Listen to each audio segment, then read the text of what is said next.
we initiate chaos. Theory guarantees that we'll play like lightning shots, sounding like thunder. For every time in the face that it hits us, we're faster. Well, they should know by now.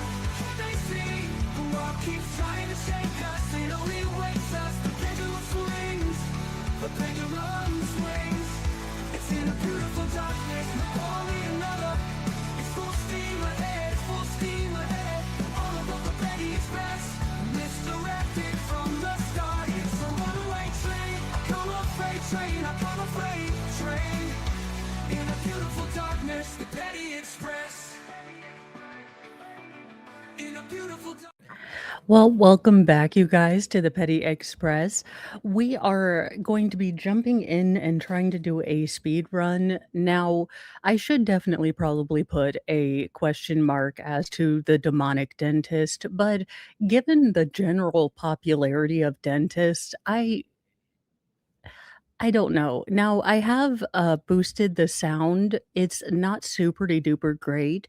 Court TV doesn't seem to have a feed of this, but we should be able to get through opening statements.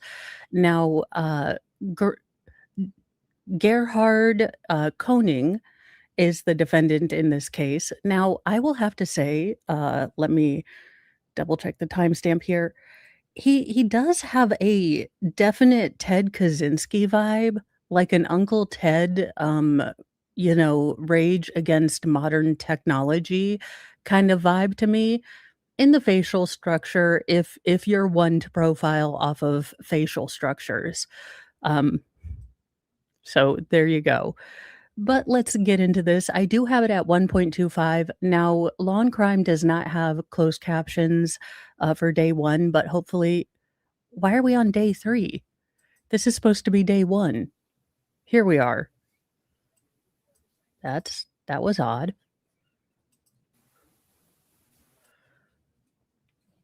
Than her original statement to the police. And the part of that original statement was where she described the part of the trail where this happened. The order of events Mr. Otake gave is not exactly what she said in her statement. So this was consistent with that order of events in that she was trying to get past the defendant on that narrow section of the trail. And what I understood this statement to be was just an explanation, a further explanation of how she was getting past the defendant before he grabbed her. So that was my understanding of how it was similar or contained in her other statements. I was reviewing all the transcripts yesterday. I discussed with supervisor late last night and came to the conclusion, in abundance of caution, we should disclose this. So we did. It is not inconsistent with any of her other statements. It is an additional. Now, I also picked this trial because this is an attempted murder case. So, we do have a victim that is alive and that is going to be testifying for the state. Now,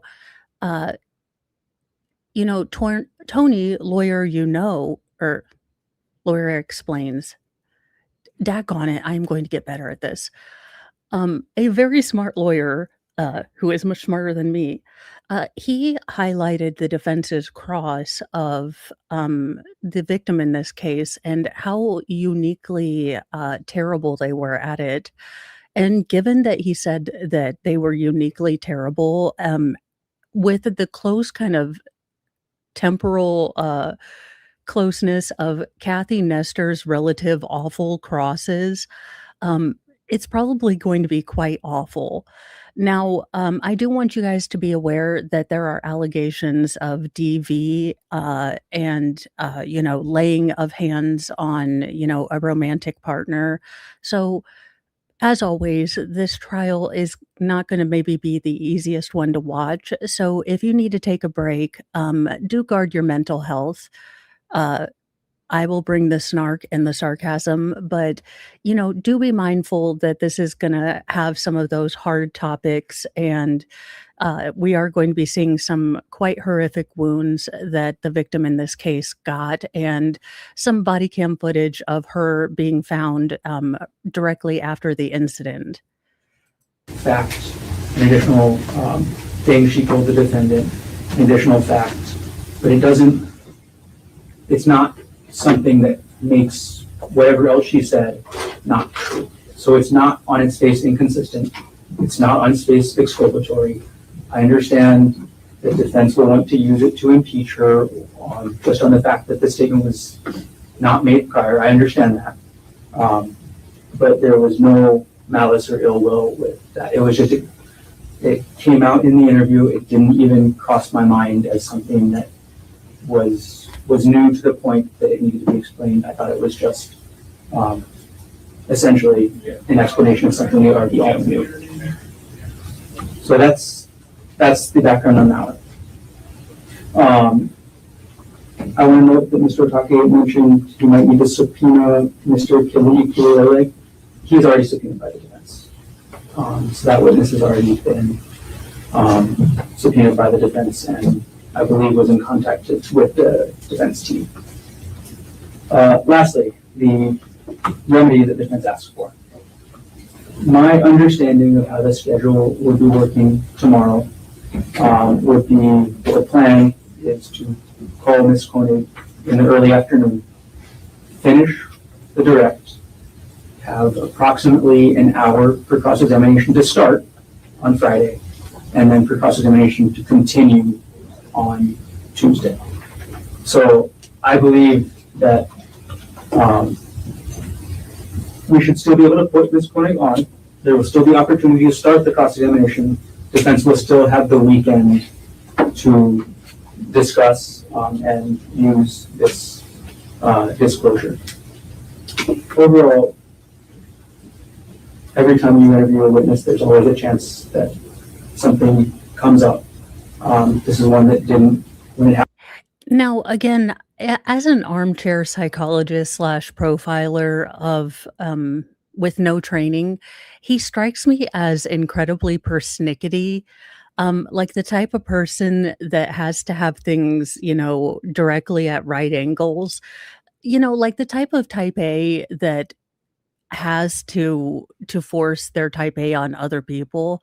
Like, yeah, I don't like things being off center, but I'm not going to make a stink about it. He's the kind that would make a stink and berate you for putting something up not level. I don't know. That's just the vibe I get from him. The word that keeps coming to my mind is manlet. But I'm trying not to make, base, judgments on my own weird criteria. Strike me. Also, not to be a total butt monkey, but the defense attorney looks exactly like the host on the OG Iron Chef.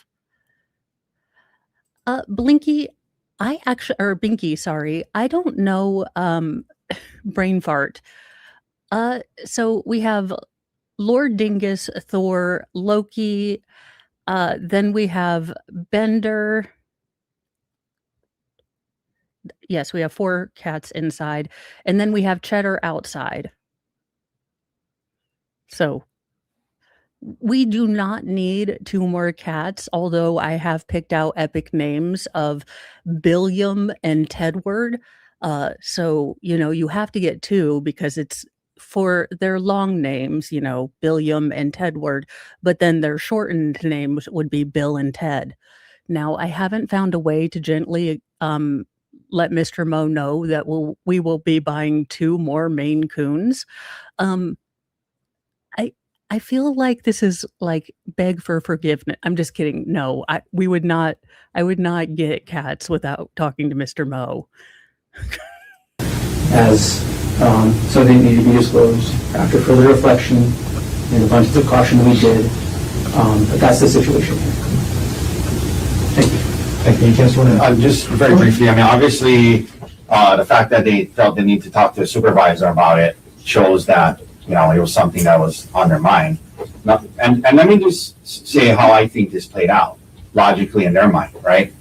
They withheld it for 4 days, right? She's testifying, I don't know, tomorrow supposedly. And it occurred to them that she was probably gonna say this on the stand. And it occurred to them that, and I was gonna say, you never said that ever before in 4 interviews with the detectives, grand jury testimony, 252, you never said that before. And then it occurred to them, her response was gonna be, well, yeah, I did. I told the prosecutors that last week. And then they would be in trouble. So I think that's what happened when they're like, oh, it's not an abundance of Okay, middle child. Look, I get that the state done screwed up. We assume that the state's a screw up, okay? I don't need you editorializing what you think happened in their brain because, as we know, many trials are actually based on you can't have an X-ray and figure out what the mens rea or what the state of mind is. In fact, kind of the basis of our judicial system is finding out someone's state of mind. So you really can't, be while your cynical take is probably 90% correct. Let's be real. No one cares to hear you editorializing like you're talking to your dad, snitching about your sibling not touching you. I don't care what you think done happened. Get to the point, Cletus. caution to help us. It's because they realized that this was gonna lead to big problems. So the remedy of letting her do her direct tomorrow afternoon and we don't cross her to Tuesday, that's worse for us.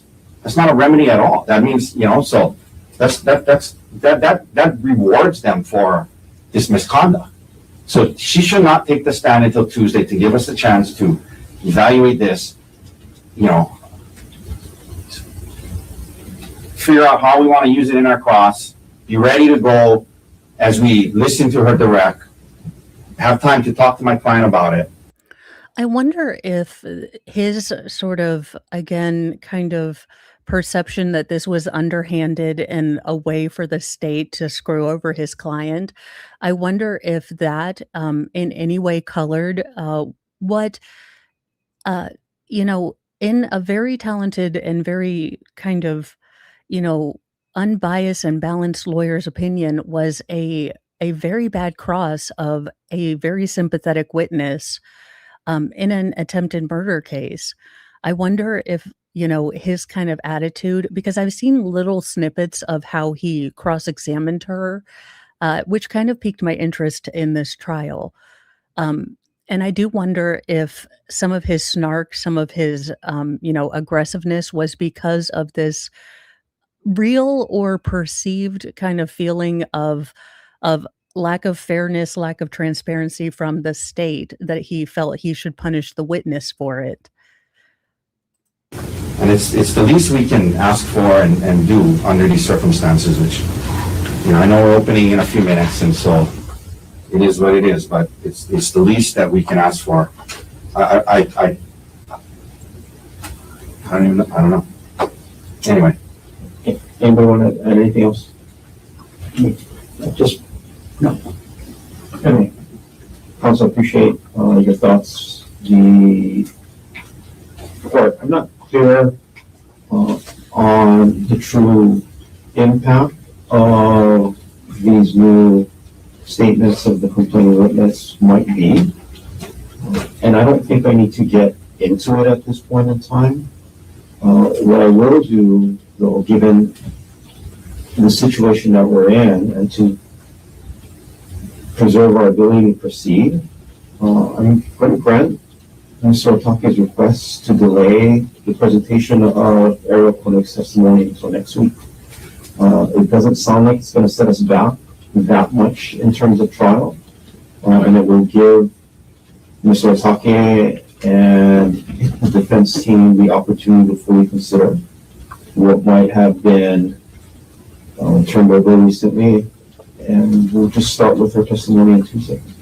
I think it's a reasonable request. Thank you. Anything else we should take up before we have the jury come back in? I do have some concerns with some of the defense exhibits. I brought this up. And I would be listing those concerns for the court. Do we need to address that right now before closing? Or? I want to address it before any HPD witnesses testify. Sure. We're going to use those exhibits. I don't know which ones he's talking about. These are the body counts. Well, The body count? with today, with the witnesses today, there may be,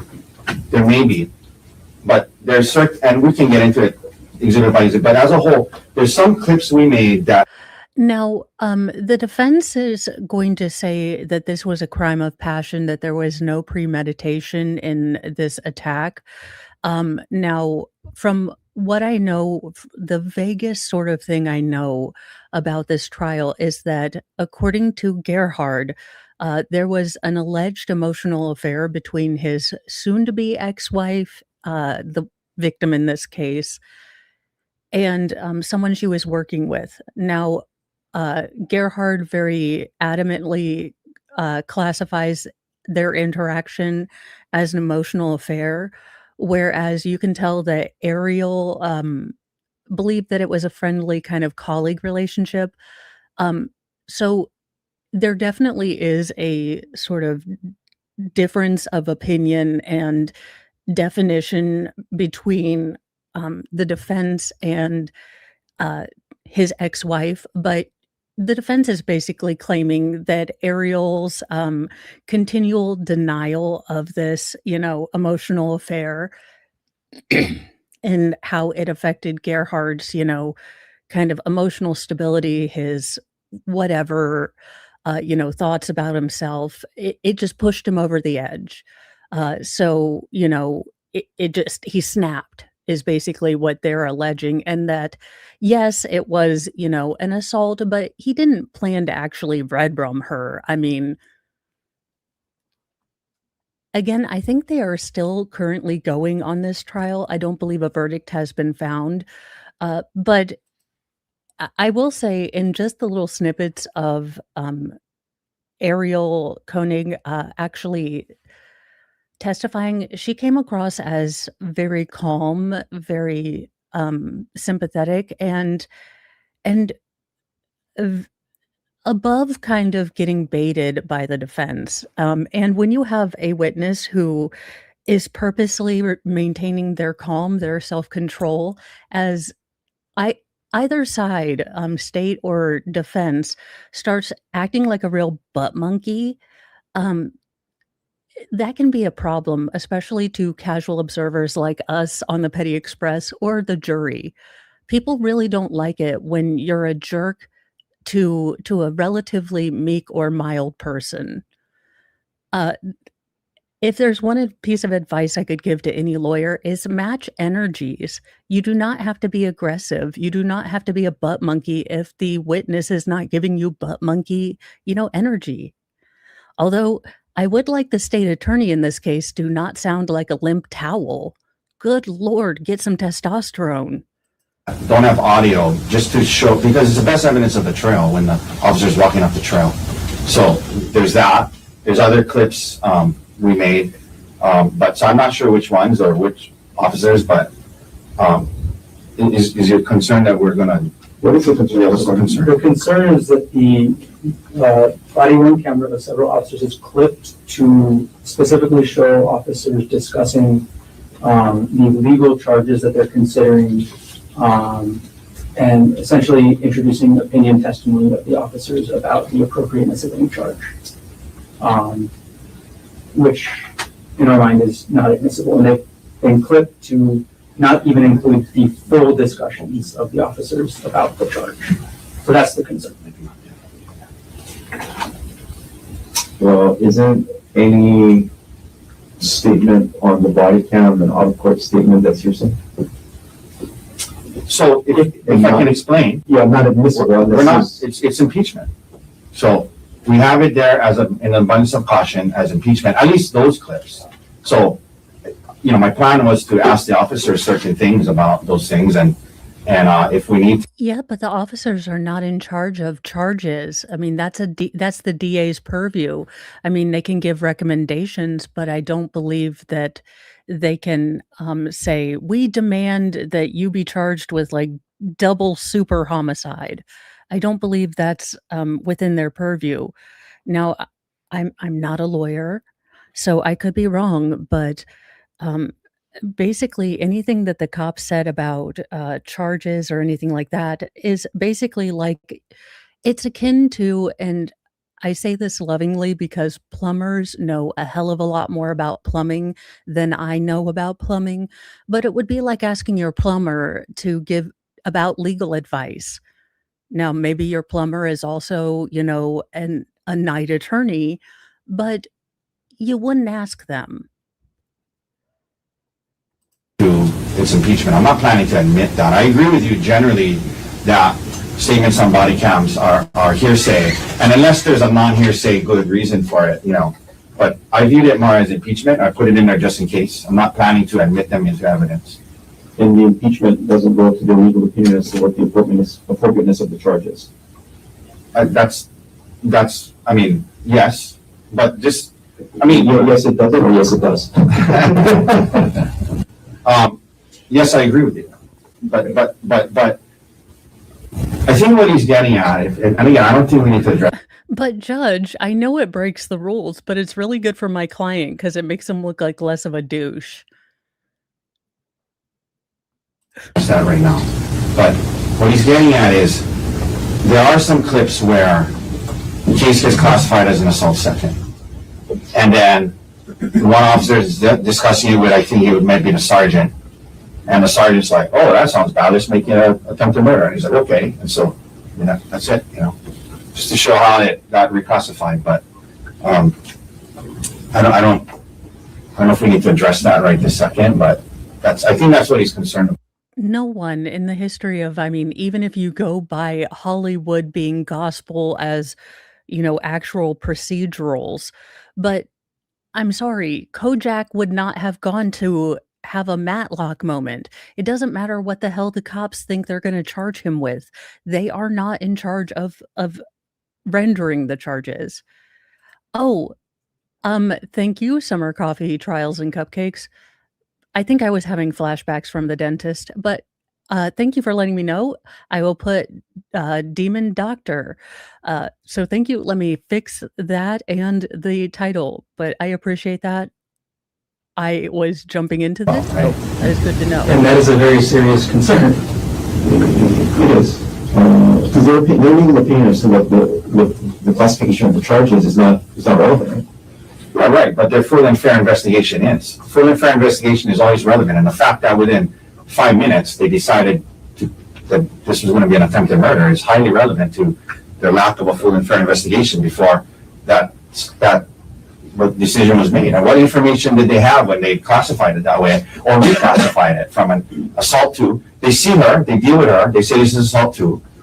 She gives some statements. They just take that statement, and 5 minutes later he's arrested for. It's upgraded to attempted murder. So that goes to their full and fair investigation or lack thereof. So it's not a legal opinion. It's These are scene officers, not CID or not investigators that actually confirm the case, right? well, These are patrol guys. Yes. there is a patrol officer, a sergeant, and then they are at some point in touch with the detective. Okay, I understand. I will try to keep out the conclusion as to what the appropriateness of the charges. But we can also address it later if we need to, but that's my general thought. Understood. Anything else we should take up? Not for the moment. I know we said 45 for opening, but that sounds like a little flexible yesterday. Huh? You said 40. No, 40 was for here. 45 was opening. Okay. That's like 40 was for here, because remember you asked him, right? That's fine. I would have never said 40. There's no way I can do it in 40. Okay. But you had a concern about that, Mr. Otaki? Just that if it leads into 46, 47, it's not the end of the world. No. And can we agree though that we keep them together? That's okay with me. I don't know if for a court report, if that's okay, and as long as nobody use their, I prefer that, but I think that's what we should try to do if we can. Anything else we should take up? Just in the goal of that, would it be best then to take the court's instructions, not super long, but leave us to take a break after the court's instructions? No. The instructions are 5 minutes. 7. we're gonna hold the stop sign after 5 minutes. That's just for you. Anything else we should We will take up? be we will be skipping through the instructions. Now, I have boosted this up, so you are going to be hearing a lot of background noise because the best booster does kind of do the background noise. So if I am going to say anything, I'll pause, or I usually try to. Nothing else for this moment. Okay, Thank you, Your Honor. let's recess for now. Get ready. And then- Speed forward. Okay. Yes, Your Honor. Okay. We can go off record for now. We can assemble the jury. You are muted. Good Lord. Did they have to go to another island to find the jury? Doggone Hawaii. Couldn't need you. Good. The white noise is strong. Okay, we are doing charges.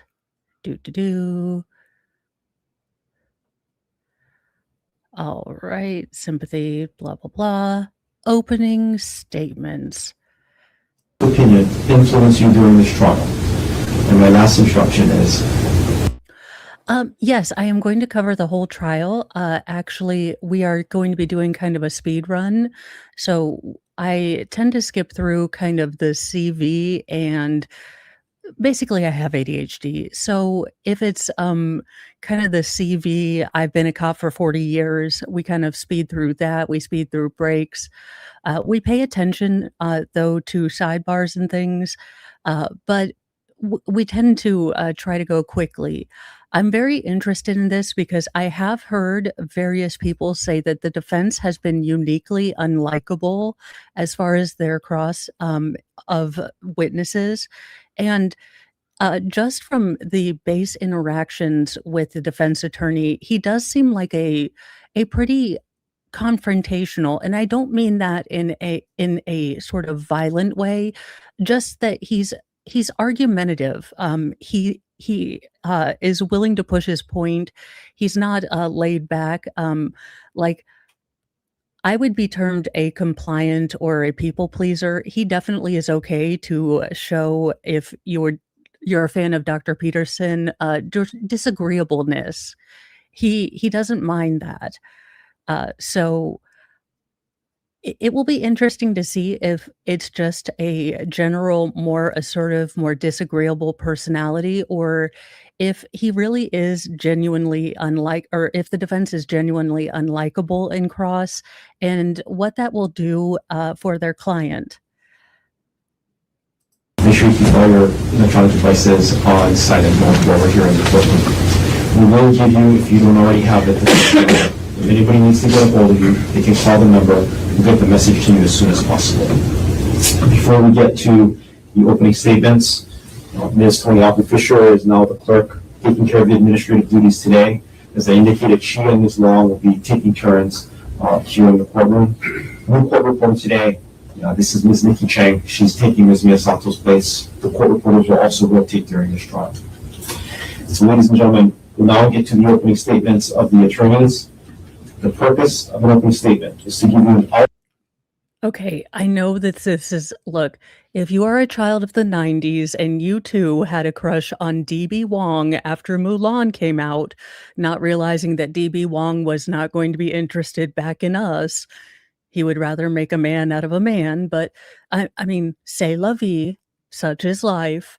But this judge sounds exactly like DB Wong from Mulan.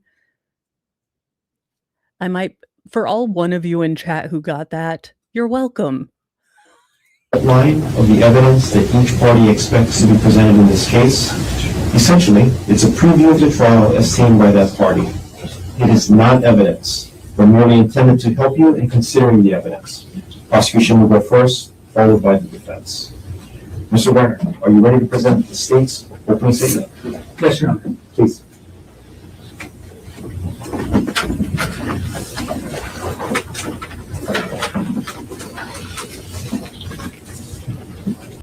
What in the Doogie Howser?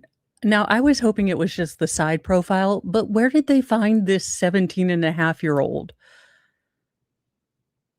I mean, I don't even think that he has facial hair yet. I know that the new Doogie Howser is actually, like, located or in Hawaii, but I think we're taking it a little far now.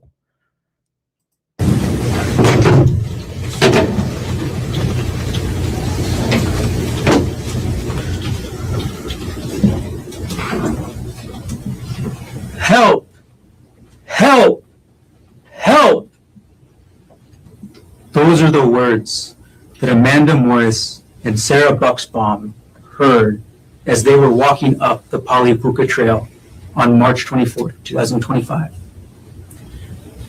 Amanda and Sarah heard those words, help, help, help, and they rushed up the trail thinking that somebody had fallen off of the cliff on top. They get to the section with the cliff and they see, and Amanda sees, a man on top of a woman, a man holding a rock. The man swings the rock, hits the woman in the head. Sarah sees that same man. Okay, you guys, we are on 1.25. Just for masochism's sake, this is his normal. Is everyone on Mosey time in Hawaii? Like, I get that, like, the super type A, maybe New York fast talk is not a Hawaii thing, but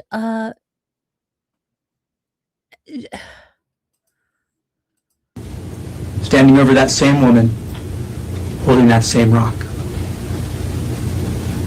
Both of them see the woman, Ariel Koenig, with a face covered in blood.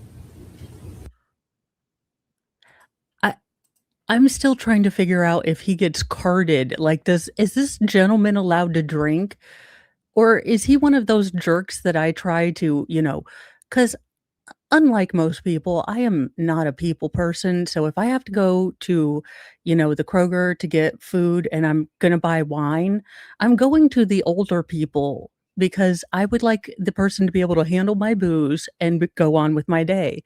There is nothing more irritating than trying to find a guy with a beard, and you go to a guy with a beard and he's like, I'm only 18. I can't handle the booze. Like, for the love of, what in the Justin Bieber is this hair? Was he? I have officially gotten old because now his Justin Bieber hair is annoying to me. In this trial, you will learn about Ariel Koenig, who she is, what happened that day. But you'll also learn about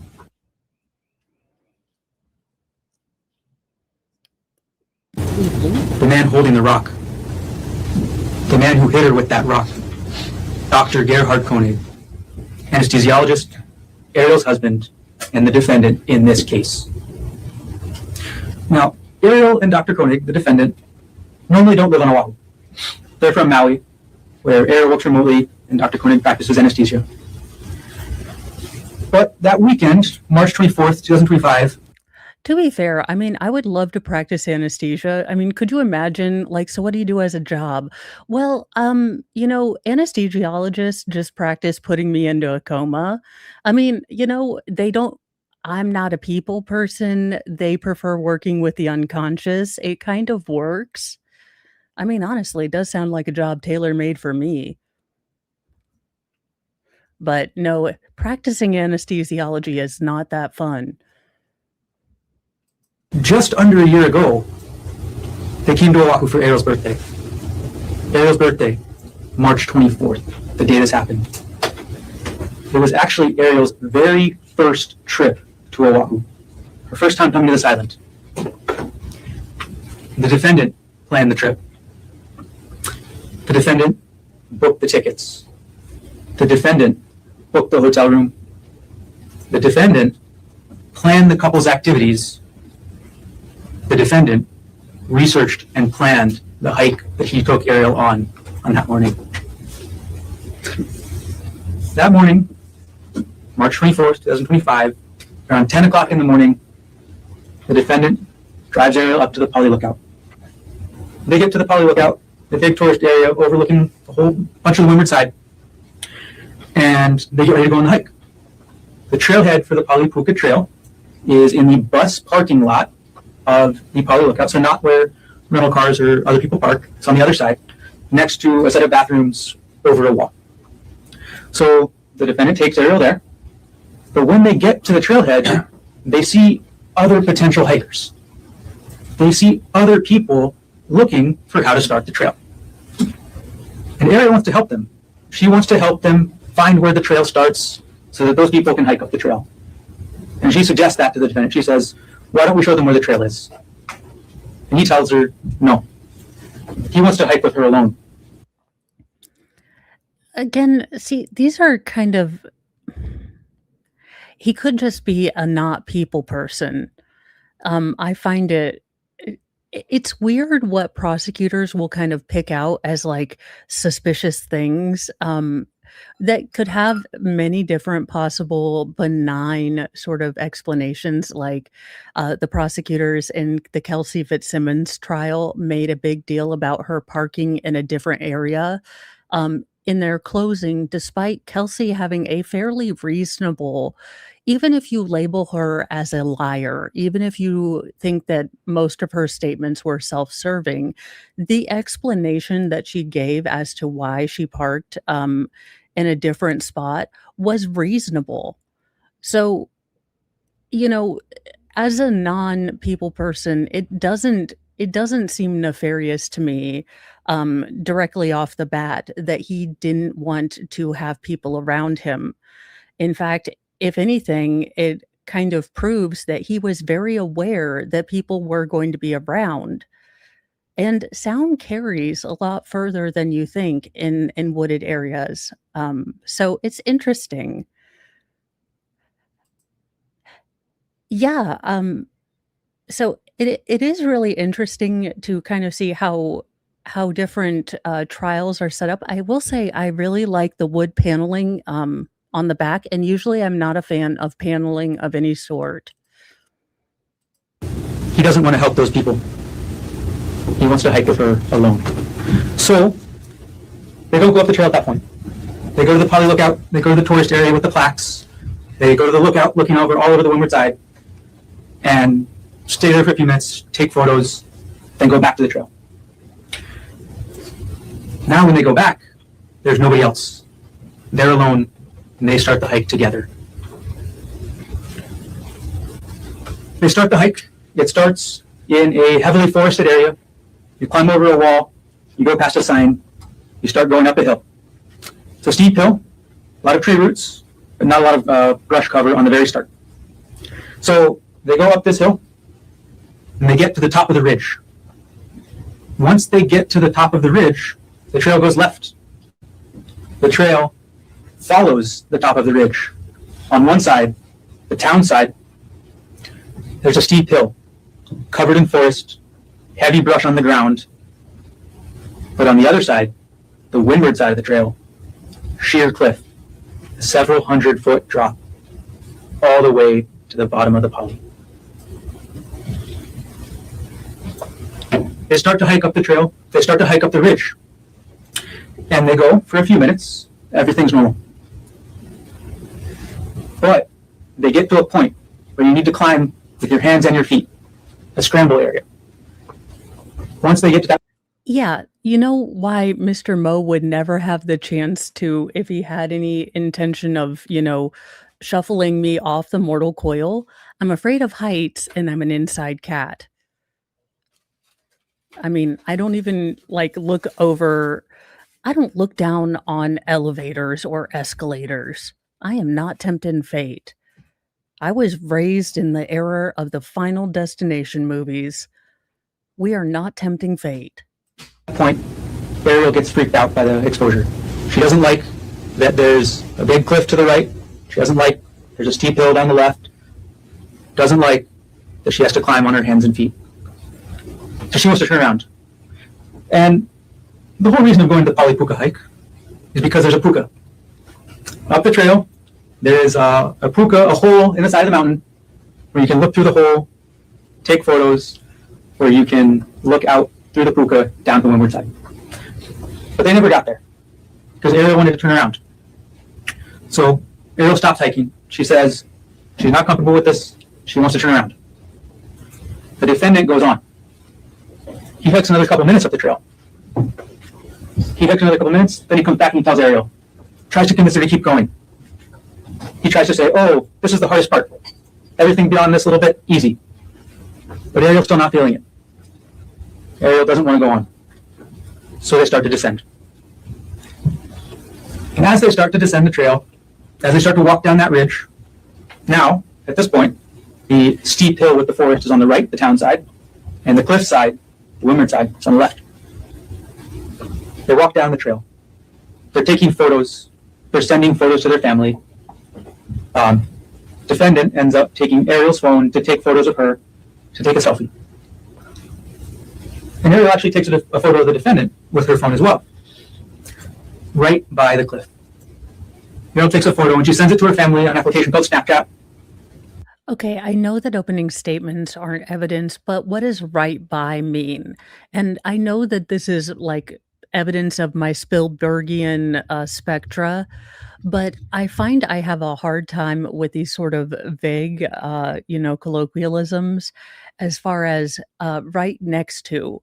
What is your right next to the cliff? Because my right next to would be within 10 feet. Now, youngest, most feral would be like 3 inches from the edge. So it is interesting. And that's kind of where I do struggle with sort of the lack of precision in the opening statements. But, you can get a picture. I just know that my close is going to be a lot larger in distance than most people's because hell no cliff. I can watch National Geographic. Thank you very much. With the tagline on there, don't look down. The defendant then wants to take a photo with Ariel right by the edge of the cliff. And she says she's uncomfortable with it. She's uncomfortable with the cliff. She's uncomfortable with the fall, with the danger. So she goes, she holds onto a tree, and she tries to take the photo. The defendant goes back up, away from the cliff, back towards the trail. Ariel follows.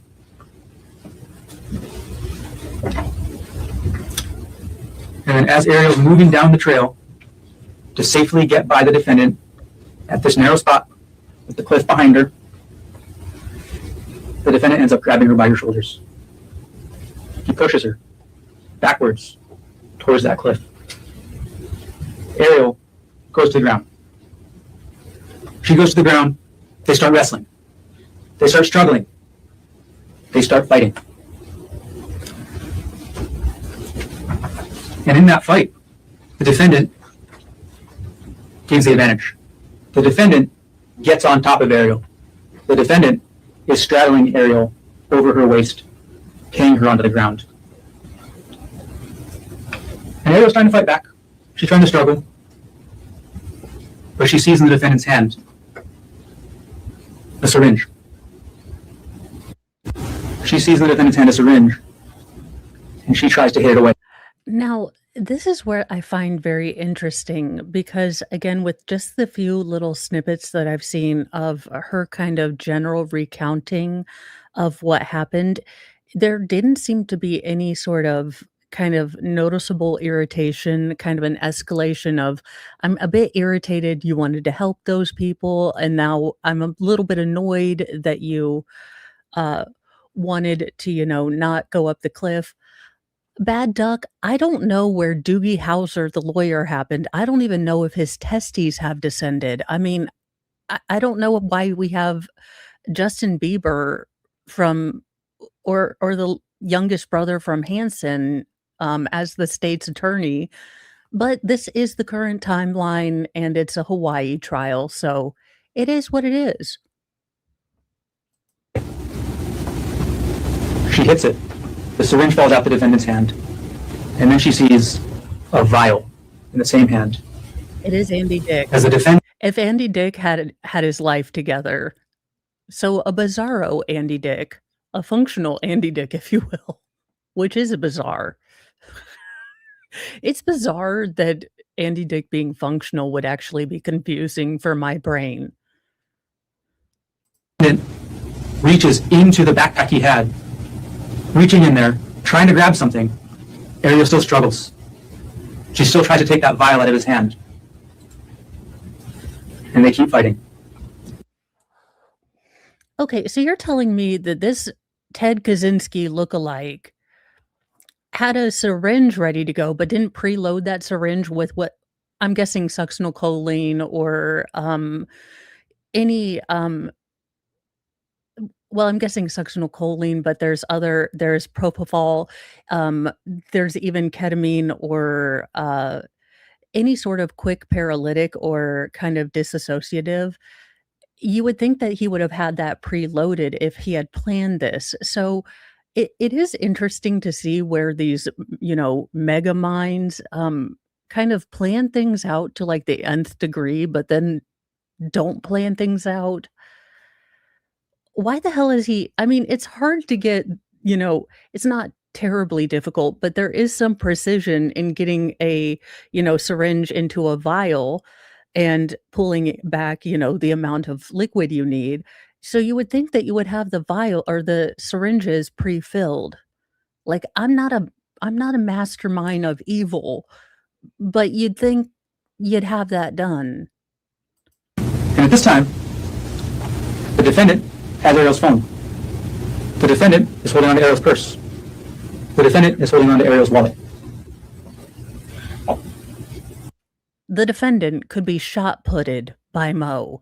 I mean, he looks like all of 4'9" and $110.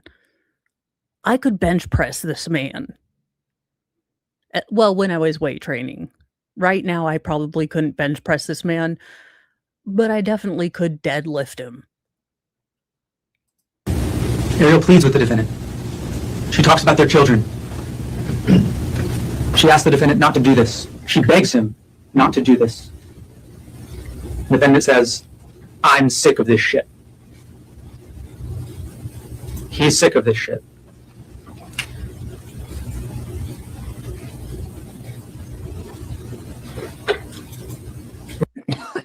Excuse me. No KU Thunder, but Squab. Excuse me.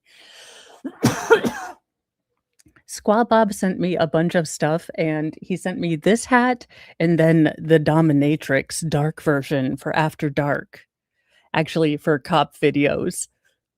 Or the Oyster Lounge. Honestly, you guys, if I ever wanted to be a drag, I guess a drag king, and start my own YMCA drag king band, I think I'd be the leather guy. I mean, I don't know exactly what job he was supposed to represent. I guess the Native American wasn't a job either. It was kind of a mix of identities and jobs. I love that I'm having a breakdown analysis of the village people, as you do. Oh my God, you guys, I'm not saying that these toys need to be made, but could you imagine the little people, village people? Little Tykes, get on that. Ariel calms the defendant down. She thinks she calms the defendant down. Until the defendant picks up that rock. Until the defendant picks up that rock that Amanda Morris saw. Until the defendant picks up that rock that Sarah Bucksbaum saw. And just when she thought the defendant had calmed down, he starts to take that rock and bash her in the head multiple times. Help! Help! Help! Is what Ariel says while the defendant is hitting her. And those cries were answered. Those cries were answered when Amanda Morris and Sarah Bucksbaum arrived on the scene. The defendant stood up. Amanda again saw him hit Ariel. The defendant stands up. Ariel is able to screw away. Ariel is able to get to Amanda and Sarah. And they're able to get Ariel safely down the rest of the trail. Once Ariel got to that safety of Amanda and Sarah, the defendant was left alone at the scene, alone with Ariel's phone, alone with Ariel's wallet, alone with Ariel's purse, alone with the syringe, and alone with the vial. All those items, Ariel's phone, purse, wallet, the syringe, the vial, those were never recovered.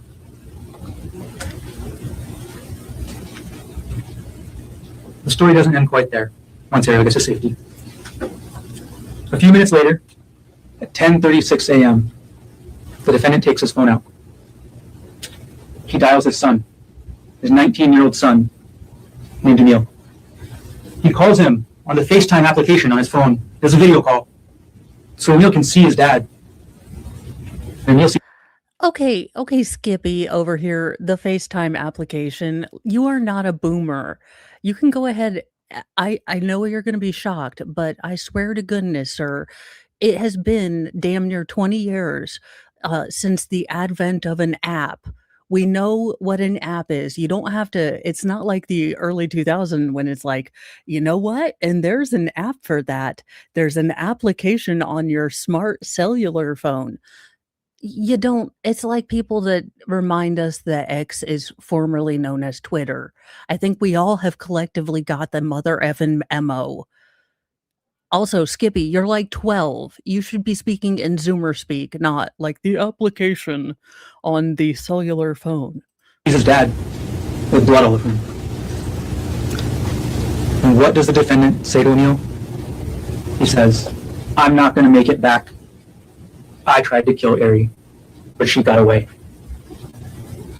That's what the defendant tells Emil. He doesn't just tell Emil that he tried to kill Ariel, though. He tells her why. The defendant tells Emil, "She's been cheating on me for the last 3 months, or the last several months." He gives his motive to Emil. He explains his reasoning. He even tells Emil, "I'm at the end of my rope." An hour later, the defendant calls Emil back. The first question the defendant asks him, "Emil, did you tell anybody?" And Emil says, "Yes." Emil says, "I told Judy and Peter Mast, Ariel's mom and stepdad." And how does the defendant respond? He says he's going to jump. Emil tells him not to, tries to convince him not to, and the defendant ends the phone call by saying, "I gotta hang up so the police don't find me." You're using your cell phone on a location that, yes, while the terrain might be difficult to scale with, say, a SWAT team, you are not unsearchable. You are not in like the deepest heart of the jungle, Marlon Brando, Apocalypse Now style. It- Okay. That phone call was around 11:40 a.m. That's the last anyone heard of the defendant for the next 6 to 7 hours. But like herpes, he popped up again and we found him. Again, my opening statement, which is why I'm not a lawyer and I'm a content creator, because I would say, like a bad case of the clap, 7 hours later, we found him. The defendant told Emil that he was turning his phone off so the police couldn't find him. And for a long time, they couldn't. Despite a manhunt that lasted for almost 8 hours that day. Multiple different agencies, Honolulu Police Department, Honolulu Fire Department, the Department of Land and Natural Resources, multiple agencies all trying to find the defendant, all searching for him in that forest up there at the Palipuka area. He was covering himself with mud and telling a young woman to get to the chopper.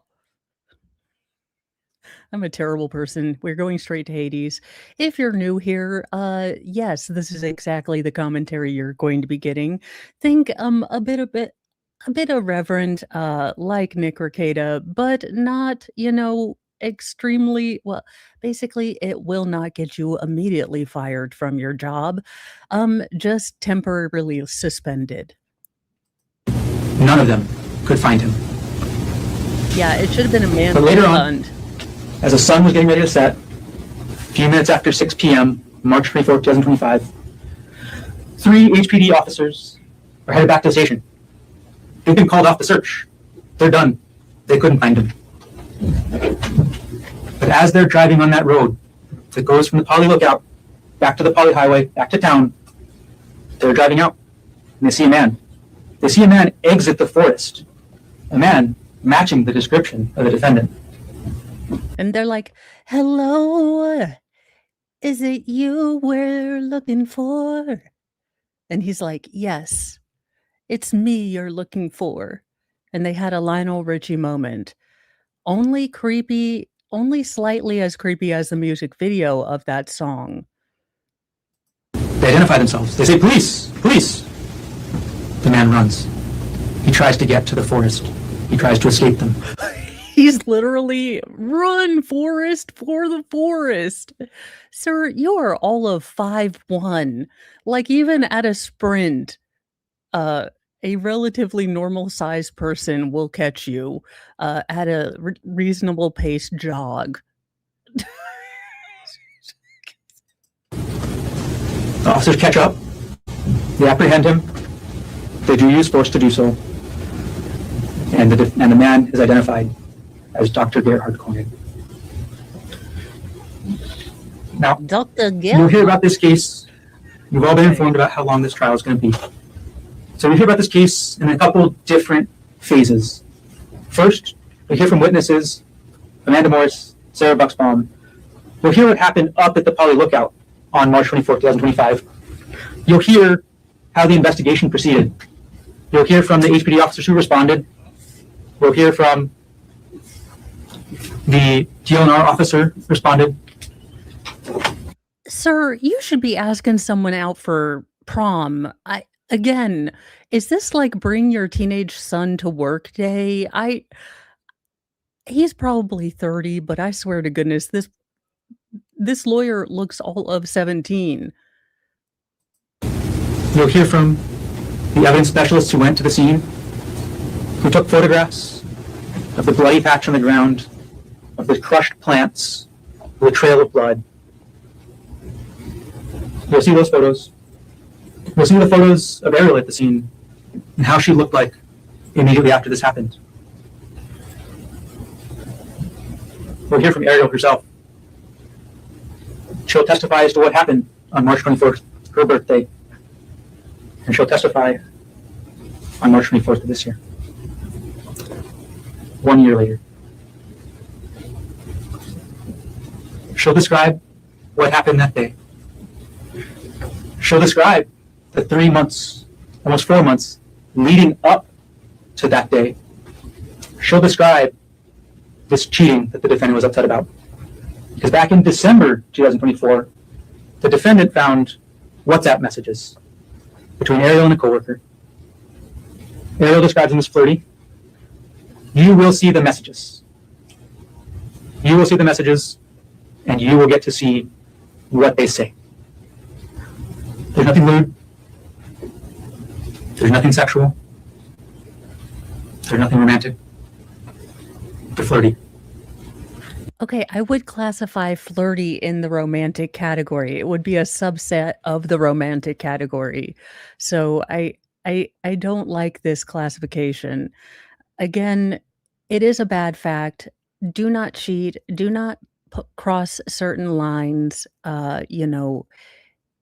in your marriage. Now, because she's been called certain things, or because she crossed certain lines, I don't think she deserves an attack. But yeah, I think that flirty is a subset of romantic, Doogie Howser. But this was an issue in the relationship. The defendant was upset. Ariel wanted to stay in the relationship. They take the steps. They go to couples counseling. Things are getting better. Things are getting better. And Ariel keeps thinking, I think the flickering time is because I have it at 1.25 to do more of a kind of speed run. So I think it's just the 1.25. Okay, now it's time. A romantic trip, birthday weekend, we're back on track.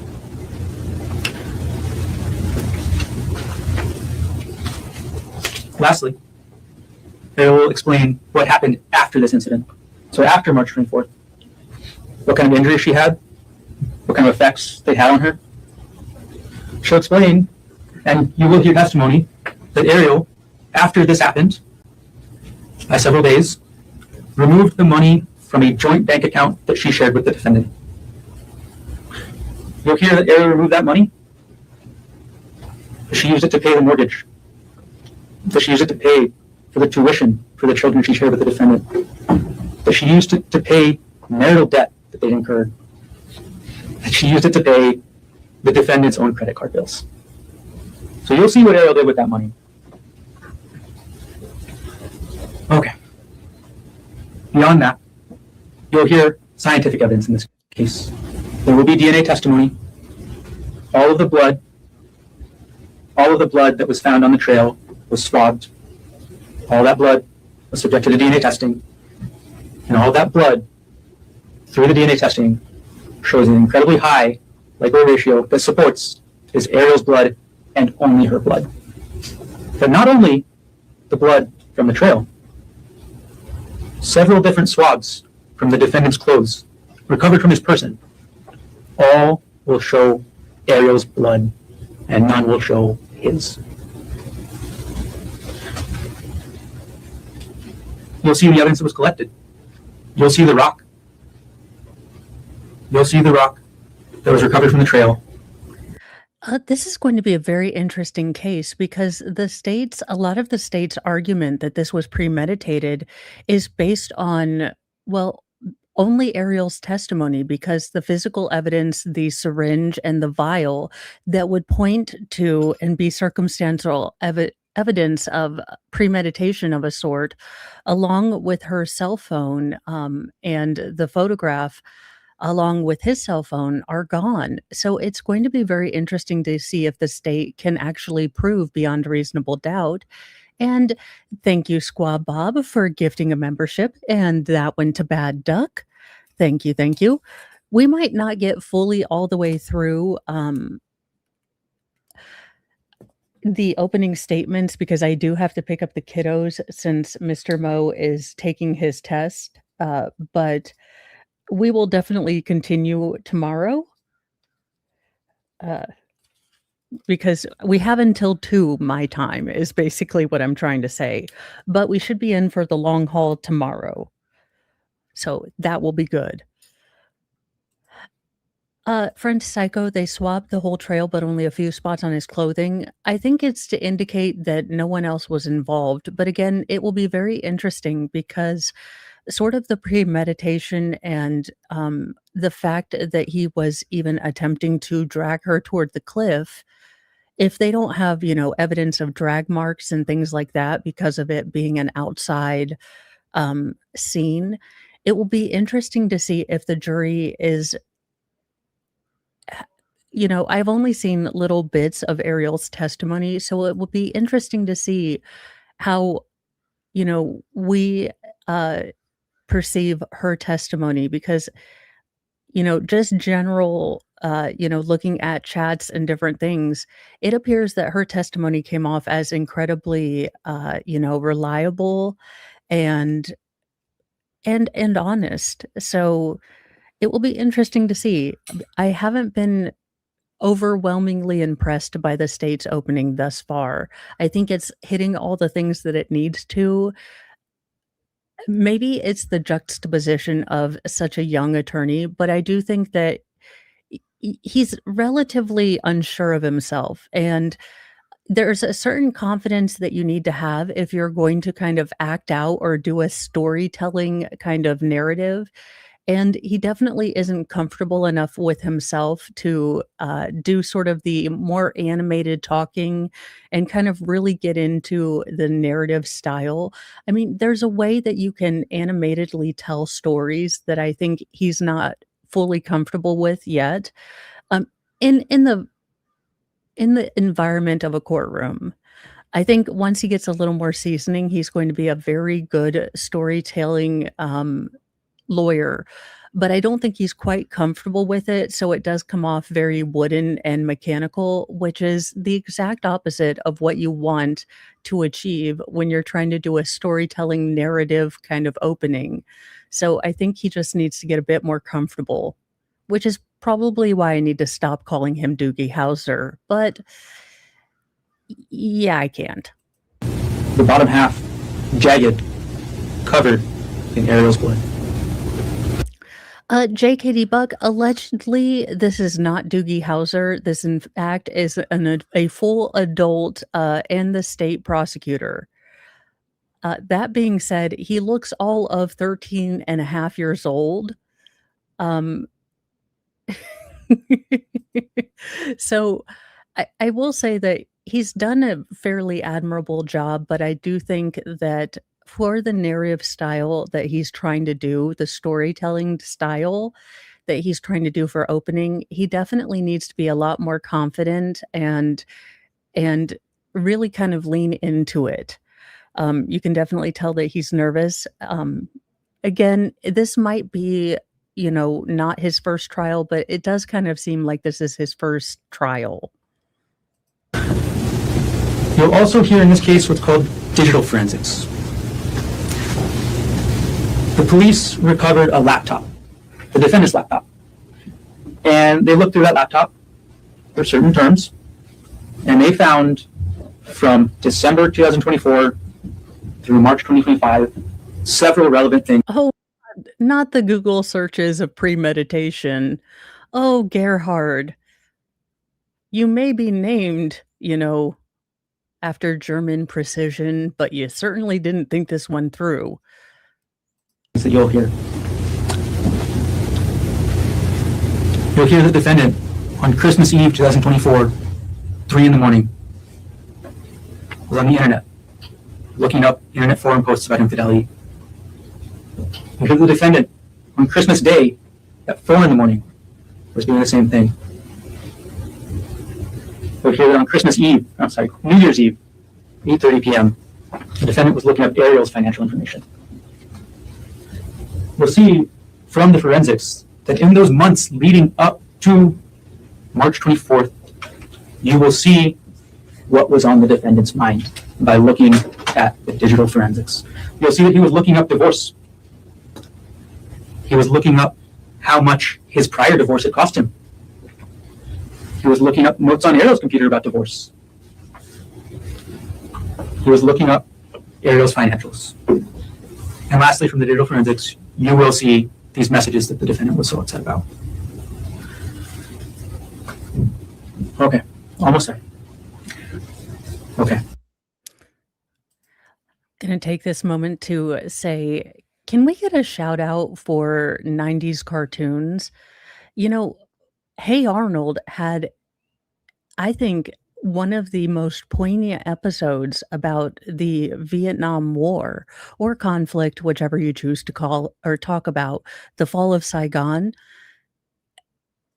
In a children's show, they were able to convey a historically complex and heartbreaking, point of not only Vietnamese but American history in a way that a child could understand, but still did not sugarcoat any of the, heartbreaking reality of that moment. We had Rugrats that, unflinchingly looked at not only the death of a parent, but, just a lot of things. Again, I'm going back to the 90s. Screw you, Rocco's Modern Life, and Hey Arnold. I'm going back there, as told by Ginger. If y'all would like to just sit with nostalgia with me, I reject this current timeline. I'm going back to the 90s. near the end, the last couple phases of this trial, you'll hear from Emil Koenig. He'll testify what happened on March 24th. He'll testify about that first phone call, about what his dad told him, about why his dad did it. He'll testify about that second phone call, about what his dad told him he was going to do. And hear that the defendant confessed, and that he planned to hide from the police. And lastly, at the end, you'll hear from the officers who successfully apprehended the defendant. Okay, again, maybe I'm wrong, and maybe it's just the weird way my brain is wired, but I swear to God, he looks like a fun-sized, cleaner edition of Ted Kaczynski. A manlit, sober Ted Kaczynski. I don't know why, but that's what I'm getting. On their way back to the station, just ran into him. So you hear from them what they saw, what the defendant did, and how they managed to catch him. And at the end of this case, at the end of all this evidence, the state will come back, the evidence will show, and the state will prove beyond a reasonable doubt that Dr. Gerhard Koenig consciously, intentionally made a choice on March 24th, 2025 to try to take a life. And when the state does that, we will ask you to find the defendant guilty as charged. Thank you.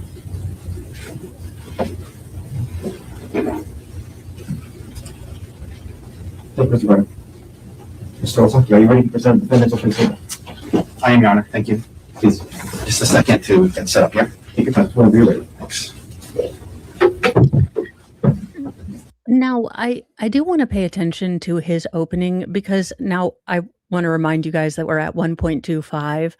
But also, I think that this particular defense attorney, it's kind of like MLS. Yeah, the Unabomber. I don't know why, but he reminds me of Ted Kaczynski for some reason. Not so much in the unkemptness, although that, kind of unkempt beard is definitely pushing him more into the unkempt head. But it's just his face structure for me. Yeah, Ted Kaczynski. He reminds me of like a semi-sober, manlit Ted Kaczynski. I don't know why. Look, my brain doesn't always tell me why it makes these associations. I just listen to it. I am more sane than that last statement made me sound, but not by much.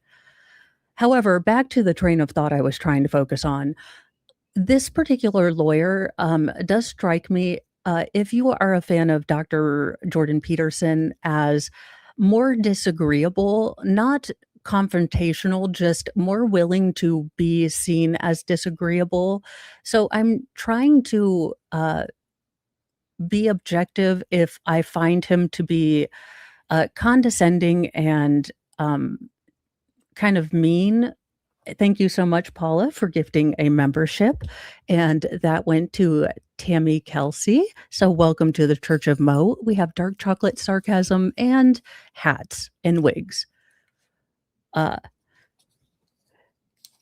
So it will be interesting to see if he's just generally a person who's more tolerant or more able to tolerate being seen as unlikable or, disagreeable, or if he really is off-putting, because I think there are people who are generally just okay being contrarian.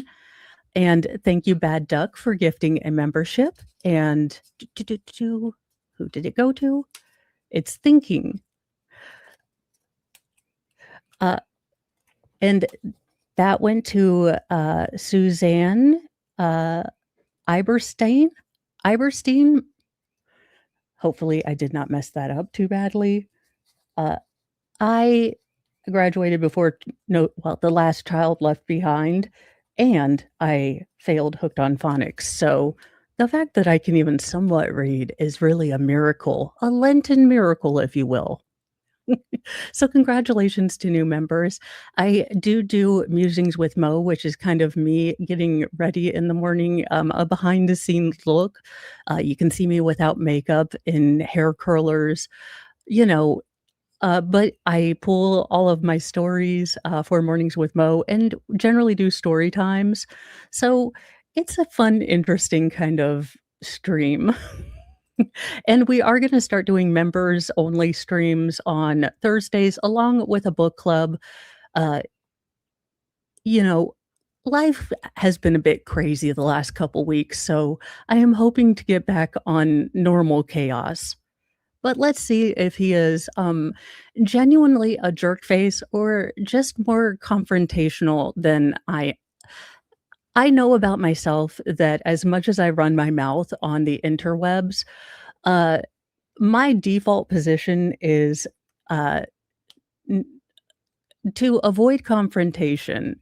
If I don't have to argue, that's why Baker constantly astounds me because I I have never understood the joy in arguing with someone on Twitter. I think it's the most. It is in fact the most in in my opinion the most useless thing, the most useless and ridiculous thing you can do because you're not going to change your mind. They're not going to change their mind. I don't like arguing enough to do it. I know Mr. Mo does it. Believe me, Mr. Mo will get on there and start flame wars about politics. And I'm like, are you going to change your mind? Is that person going to change your mind? Is anything going to happen because you guys are fighting with each other on Twitter that's going to do any good for humanity? Okay, no.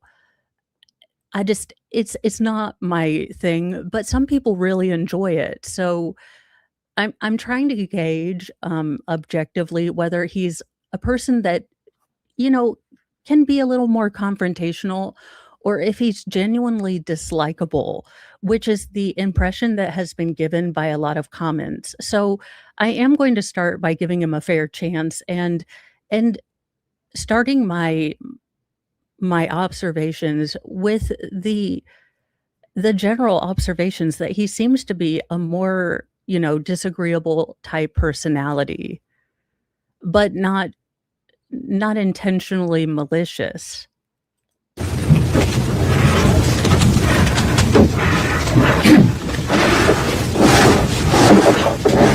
I say he's not malicious, and then he's over here trying to break the IKEA furniture. See, this is why I shouldn't open my mouth.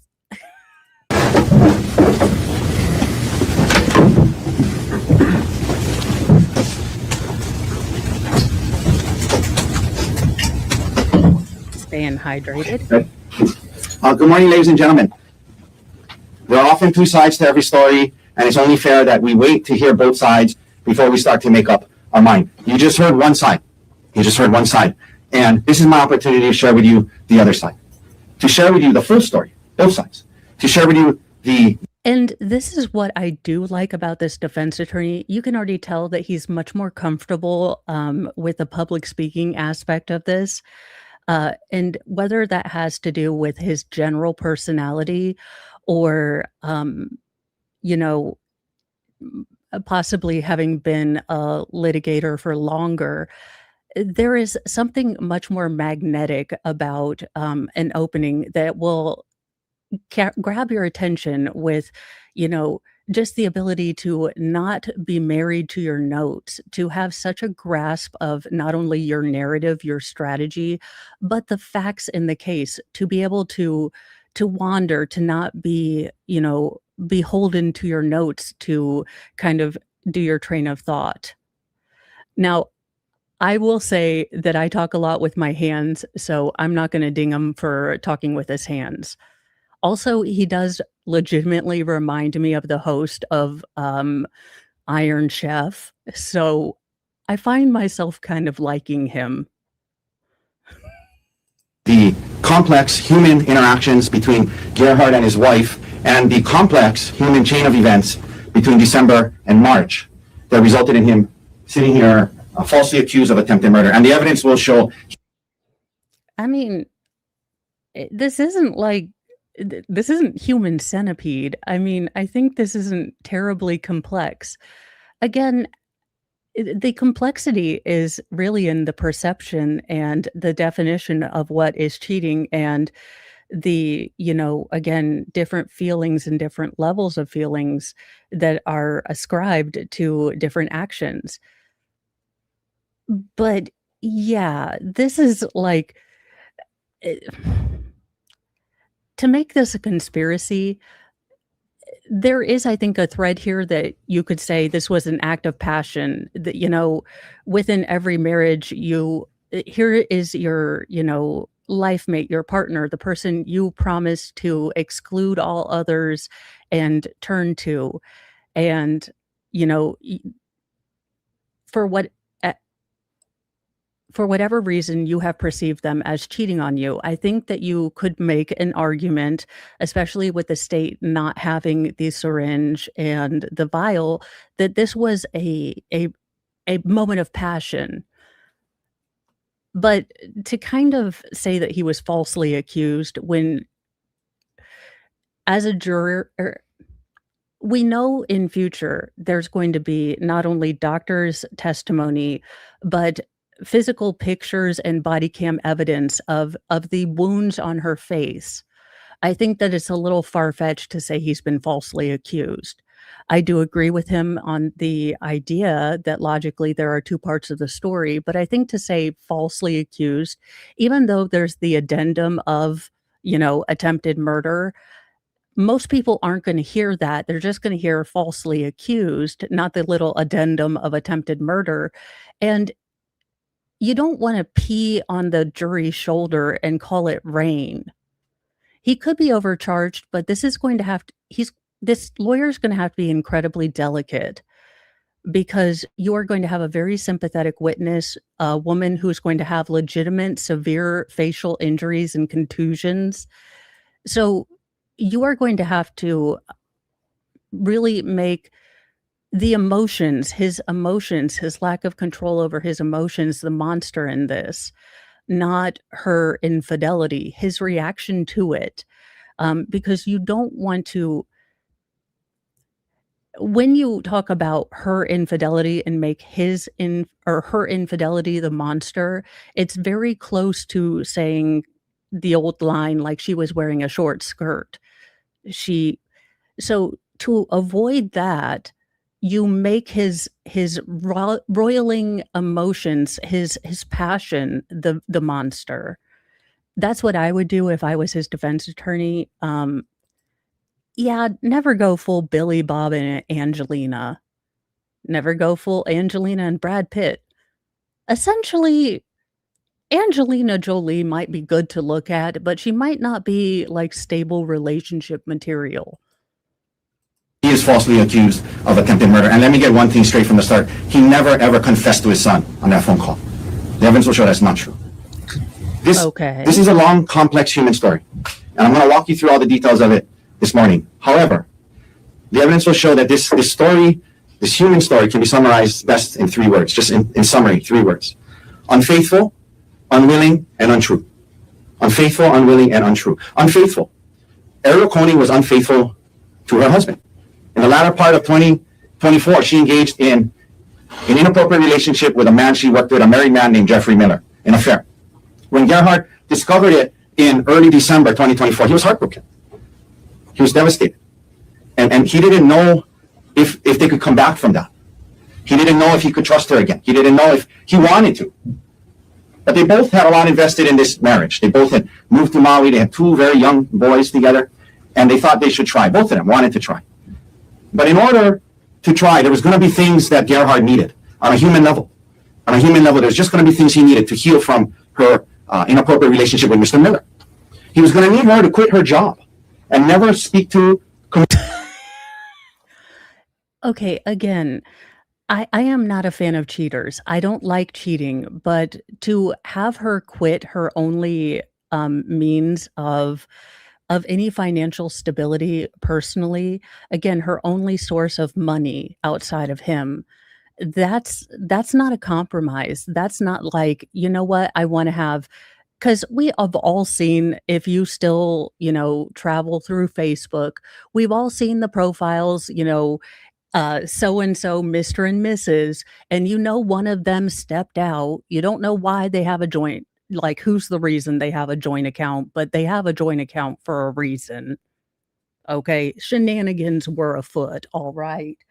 So, I'm sorry. I really do have a very low tolerance for cheating, but I find this, blaming Ariel for what happens seems like a very, very dumb strategy when you could blame the passion. Again, this all was overwhelming. It was a sudden moment where all of this just swelled up because you can still take that very human, very understandable kind of tact with this.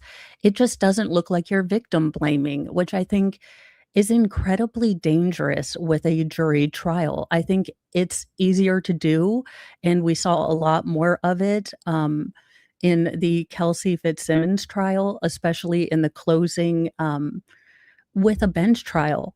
But I think it's incredibly risky for the defense, especially when you're going to have a very soft spoken, very, very petite, very, again, tiny woman who was the victim in this case. I don't think this aggression and this sort of she was the spark is the best tact to play. I think it comes across as an extremely aggressive and not it looks controlling. Again, the level to which she would need to modify her behavior for while I don't believe it's acceptable, flirty text messages that she would have to quit with her or quit her job and never communicate with this other person again, it just there is something so completely off balance in that equation that it makes it seem that, again, Gerhard was not shy about asking for this, which makes me think that, kind of over the top requests of his wife were somewhat the norm. I mean, with a straight face, if you're going to ask me to quit my job, I mean, I'm going to need to have a longer conversation.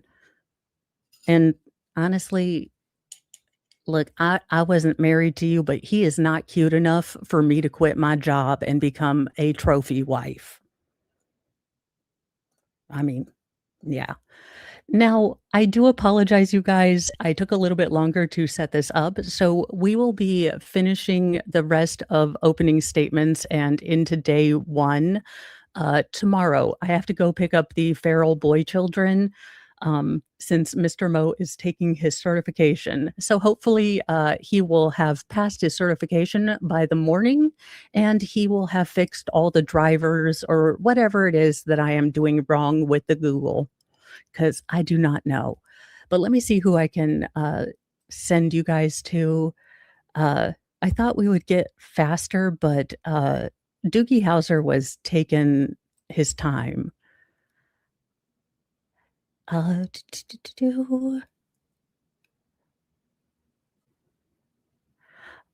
am going to send you over to Kat, not Williams. It looks like she is covering the Jay-Z, Jane Doe, and Tony Busby case. Definitely, she is awesome sauce, so give her a view and support and tell her I sent you. I am off to get the feral, so I have to, haul behind out of here. So it'll be good. And, I have my normal hair, so at least the school will not be confused as to who I am today, which does seem to happen when I have my wigs on. So I appreciate it so much. We will be back tomorrow with Mornings with Mo, and then we will be on to day one, getting through a lot of this and hopefully speed running as much as we can until I have to pick up the ferals again. It's been a lot of feral pickup this week by you guys.